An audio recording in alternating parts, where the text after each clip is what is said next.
Welcome back. Keep those tweets coming in. You can get us, of course, at K24 TV. Let us know what you thought about the interactive stories. But this time round, this is a story. If you ever needed motivation on a Monday or any time on your station in life to move forward, this is definitely the time we have that conversation. Today, we have Westlands MP Wanyonyi talking about us, from way back when as a young man to a point in his life where clearly there was a change in direction, but more importantly, how he managed to get himself into the space to bounce back bigger and better. That's the discussion we have right here on the show with Honorable Wanyonyi. Karibu sana, my good sir. Thank you. Welcome to the show. Asante sana. Weekend ilikuwa vipi?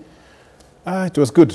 Yeah. Were you busy working? I know you guys were campaigning as well. Yes. But off the campaign track, were you watching soccer? What were you doing to relax? When it comes around weekend, this is a time you now reflect and sit back with your family. Right. And look at what has happened previously. But given that there is a by-election around, it's also keeping us busy. So weekends, you'll work during the weekdays, weekends, most of the time you're campaigning. Yes. Okay. And I'm sure that will be now on until November, the 7th. Yes. Because we are the Nairobi leaders, we are given that mandate to drive the campaign. Right. Yeah. And it's very interesting because even when you look at Wanyonyi, the person, and you go back when, there's a picture you actually posted a while back. Yes. I think it was 94. Yes. You're walking on the beach. I was looking at that particular guy in that picture and I was like, did this guy think he was going to go into politics? Did he think this is what he was going to be doing? Was that in the strategic plan? Let's talk about that young man. What was his goal? That was the young man who had just come out of School of Law, now looking at the career ahead of him. At that time, I had no idea that maybe one day I may walk in the journey of politics. I was just looking at how I can develop my career as a lawyer, and plus other things. Because when you have been in school that long and now you have achieved your career, you realize that now your expectations and everybody else's expectations are now looking at you. You are no longer a child who was depending on somebody. Now people looking forward at you as a person who can now provide, who can now inspire others and also be a role model for other people. And speaking of role models, what made you want to do law? Was it the elder brother? You're like, okay, fine, I also want to champion this cause. What drew your interest towards law? Yes, my brother was a lawyer at that time. And when I was in college, I was really inspired with him by him because I used to look at, he used to invite me to go and attend court and see what goes on there. And I was really impressed by the kind of situation in court, the arrangement, the proceedings and all that. And I just kept on imagining, what if I'm the one standing there or seated there as a magistrate? And every time I thought about that, I just kept on thinking I must work towards achieving that. Yes. And it's interesting because it's one thing to dream about it. Yes. It's another thing to actually get yourself into that particular process. Yes. You did that. You went to Kenya School of Law. I think you interned in his company as well. Yes, I did. How's your brother as a boss? There's that thing of working for relatives, and it always gets tricky. How is it working? It always becomes a bit tricky because if you get in there and thinking this is my brother, he will favor me, then you get very disappointed. Because when you get in the office, you are just another employee. You're just like any other. In fact, I used to feel like I was disadvantaged. Because certain things are not even be informed. You find files are just thrown at you, and then you pick them up and have to. Sometimes you find even the most difficult cases are the ones thrown at you, and you start imagining: is it because I'm his brother, or is he trying to favor other lawyers? But later on, you realize that maybe he's preparing you for better things ahead, or for bigger challenges. Yes. And among the lawyers themselves, do they view you differently because they know Uni brother Mdosi? Let's just walk on eggshells because he's here. How is it? Yes. I try to free myself and allow them to relate with me as me, not even thinking that I'm the boss's brother. But kawaita kulikuwa na kitu kidogo na you feel people start imagining that maybe when something is going wrong, maybe I'm the one who has informed the boss. Right. But later on, I think they realized that I was just one of them. And I hardly even had chance to sit with the boss and discuss anything about work in the office. Right. The only time we relate maybe when you're at home. Yes. And it's during this process as well, when you suffered the accident, when you got the gunshot. Yes. You've narrated severally how that particular incident happened. For us, we'd like to pick it up from the point of after that. You know, after being an able-bodied person, you're walking, you're doing everything on your own, and then you're given this diagnosis in hospital. What goes through your mind at that time? It is something that it's like waking up from a sleep when you have had a very bad nightmare, and then you realize that that nightmare is actually true. That what has happened to you in the sleep is what is going on. After I was shot by those carjackers, I spent actually 3 good days in the hospital without knowing the extent of my injury, knowing very well that maybe I'm quickly recovering and I'll be back. And then on the 3rd day, when I was actually feeling now I could sit up, I could go out a little, but because I was going out in a wheelchair, I imagine maybe it's because the wound is still healing. And for just in terms of clarity, what year was this when this happened? This is 1998. Then one morning, not my doctor, but a friend doctor who walked in, he came to see me, and then so we are discussing, and then he tells me, have you been explained to about the nature of your injury? I said no. And then he went into details, now explaining and telling me that, you've had a spinal cord injury. Then I asked him, what does that mean? Then he explains and says, you know, when you have a spinal cord injury, it means you'll not be able to walk again. You are paralyzed. I said, what do you mean I'm paralyzed? He says, part of you, especially the lower part of the body, you won't be able to use your legs and all that. Then I started imagining, how come? I am a young father, I am a young lawyer in the profession. I've not yet even started enjoying my career. How can this happen now to me? You know, you feel like things are collapsing around you, and then you start wondering, am I really? Is it happening? And what is going on? Right.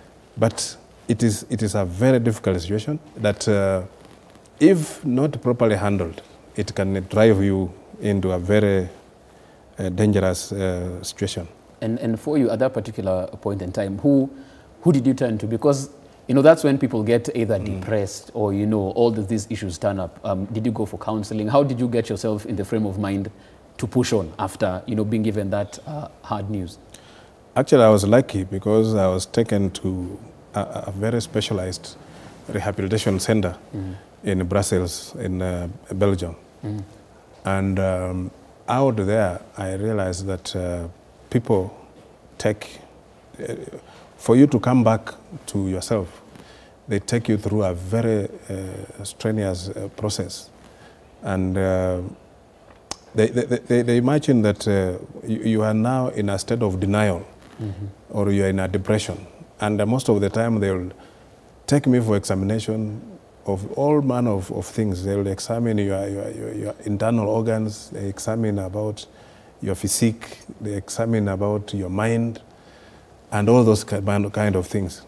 And you know, when I had left going to Brussels, I went in the company of my wife. And when we reached there, the hospital told her, if you are going to stay here with him, he will not be healing, he will not heal properly. He will be always looking up to you for, you know, imagining you are offering support. So they had to ask her to come back home. Come back to Kenya. And she left, and then I remained there with those, you know, now you are living with strangers. These guys, they don't take you.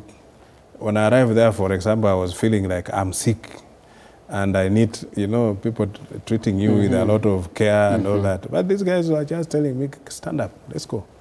They bring a wheelchair and tell me, get out of bed, get in the wheelchair, dress up, let's go. Right. And for the last like 1 month, I was used to being given that pampered, you know, you are being, they're dressing you, right. They're giving you this, they're fitting you. But now here, these guys are telling me, no, you have to do things yourself. I struggled a bit, but after some time, then I started getting used, and then they started explaining to me step by step. They tell you, we want you to live with this disability, but we want you to live with yourself near to independence, so that you don't depend on people so much. Right, right. At first I thought it was a joke, but we continued day after day, I'm learning something, and then after that, then they show you even how to ride a wheelchair, how to get in the street, how to get from the wheelchair to bed, and all manner of things. And then I realized, okay, these guys are trying to give me back my life. Right. Yeah. And as this goes on, because like you said earlier, you came from a situation where there was a lot of pampering going on. Yes. People would always make sure there's extra attention to you. And then you go to this area where you're told, my friend, get yourself to the bed. There's no one here who's supposed to do that. Yeah. When you came back, because the people who you left are the same ones who are pampering you. How was that reintegration into, you know, the Kenyan culture, your home, your relatives, your friends? How was that? Yeah, when I came back, actually, there were two things happening. One, I was not sure how I'm going to go back to my office. And again, how I'm going to relate with the clients, and then how I'm going to relate with my colleagues at the office. And I stayed in my house for like 2 weeks. Then after 2 weeks, I decided to go back to the office. When I went to the office, actually, the situation had completely changed. And every time my colleagues at the office now started looking at me differently. They imagined I was still sick. And even the clients who used to come and see me, they were diverted to my other colleagues in the office. So like I was sitting in the office from morning to evening, completely no work. And it went on and on until one day I decided to ask, why is it that my files are being taken away from me? No client is coming to see me and all that. Then they started telling me, oh, you know, we are still giving you time to heal and all that. I said, no, just let them come, because, well, I may not go to court because of the situation in court, but I need to relate with people. I need to interact with people. Right. And that is when now it started happening that it was actually the people in the office who feel that anybody who come in to see me, it's like they'll be disturbing me or something like that. Right. But I said, no, let people come. Right. And I relate to them. And there's some clients who are very stubborn. They say, we only want to see our lawyer. We don't want to see anybody else. Yeah. And for you, it seems like you're no stranger when it comes to grabbing a challenge with both hands, because even with all of this happening, what made you feel like you want to take a stab at politics? We know the perception, it's very dirty, it's very murky. What made you want to get in there? You know, at one time, I was, before even my injury, I had participated in campaigns for my brother. And that was in the election of 1997. We participated, and yes, he lost, but at that time now I learned how you can interact with the electorates, and going out there and also seeing when people speak in politics, sometimes what they tell you is not exactly what it is. They will tell you something, and unless you are very experienced, you may take it as a whole truth. Right. But they are actually just testing you or telling you that you should go out there and experience it yourself.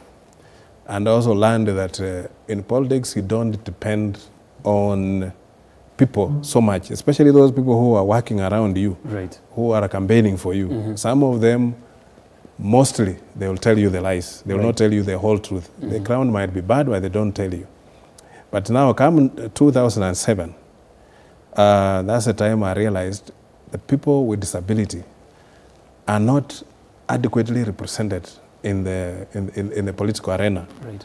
And we came and joined the campaign of Raila Odinga, that time when he was now coming in for presidential.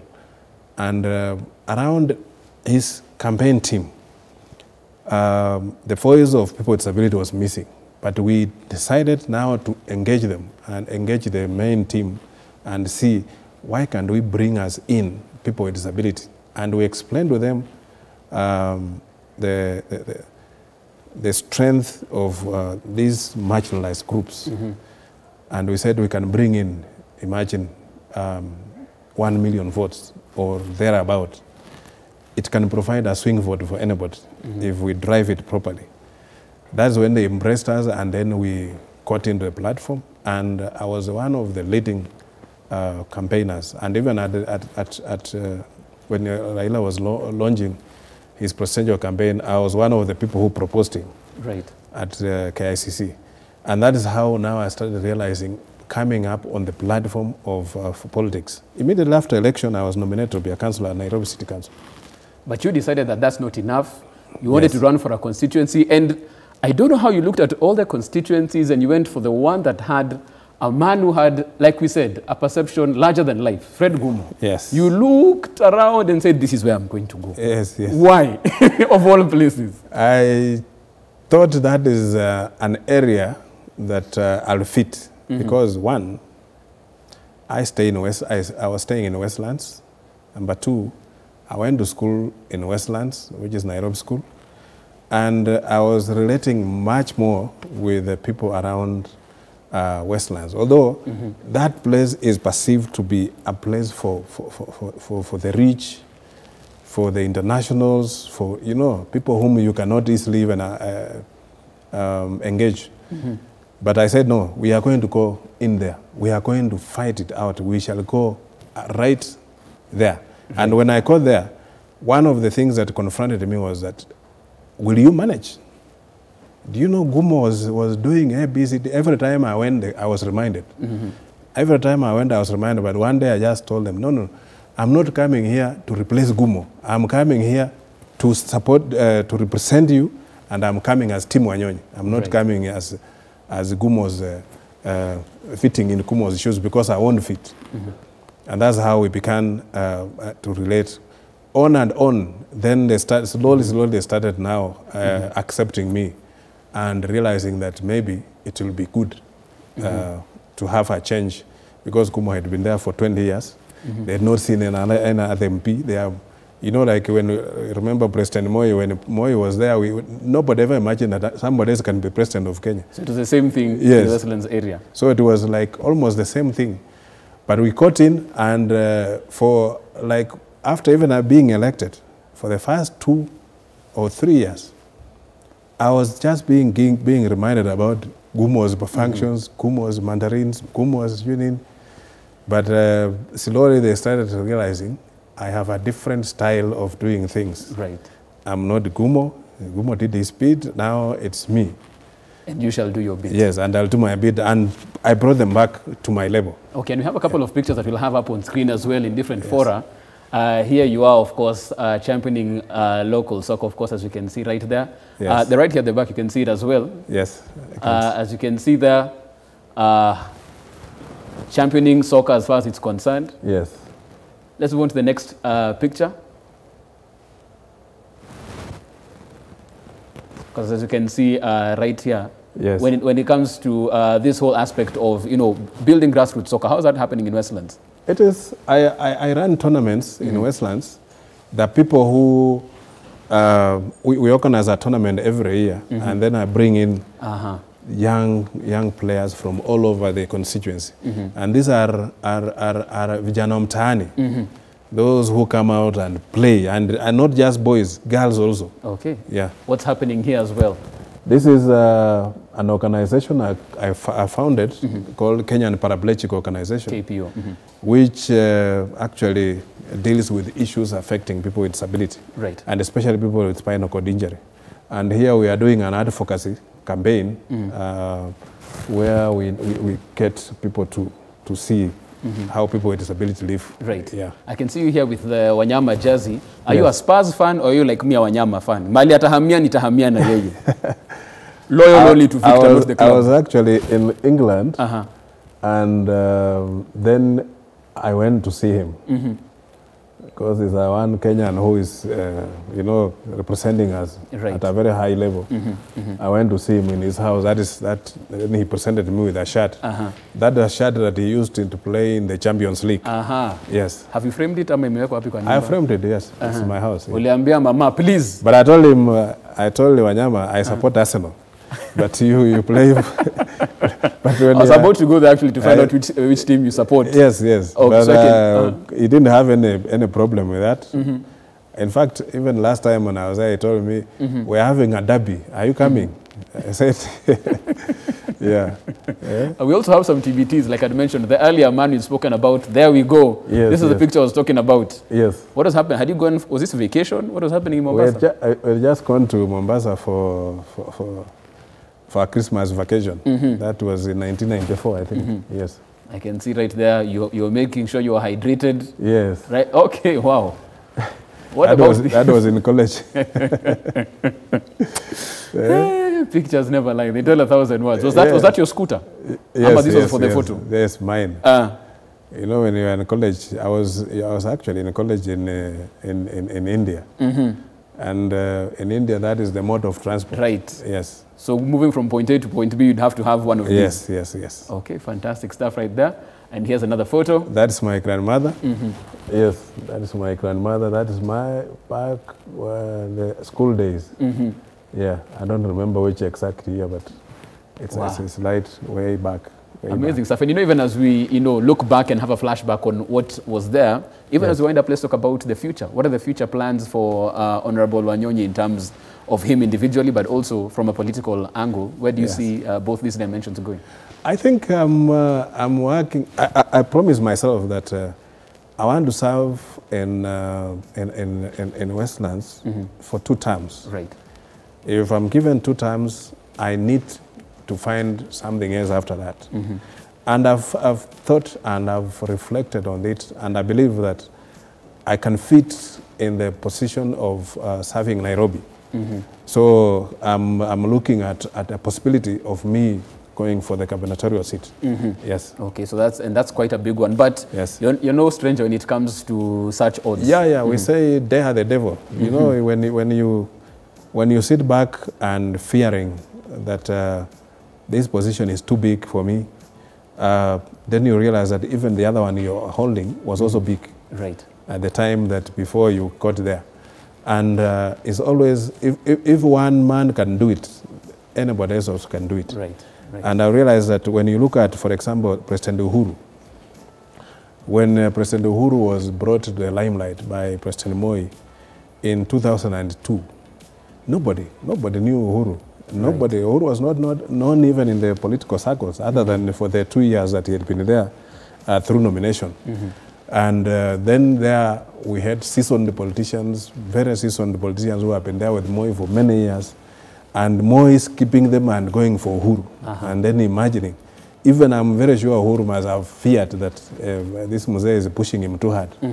But look where it took him. Now, after he lost once and then he got back and won the seat. So like you said, you dare the devil. You dare the devil, yeah. And one more thing, even as we summarize all of this, because if there's one thing that is clear in your story, it's the power of resilience, mental strength. And even as in this month we're marking World Suicide Day, we've seen a number of deaths because people don't have the sufficient, for lack of a better word, shock absorbers when it comes to either harrowing experiences, disappointments in life. What did you tell somebody who's watching? Because you've lived through it and you willed yourself out of it. For people who are going through situations where they're like, this is the end.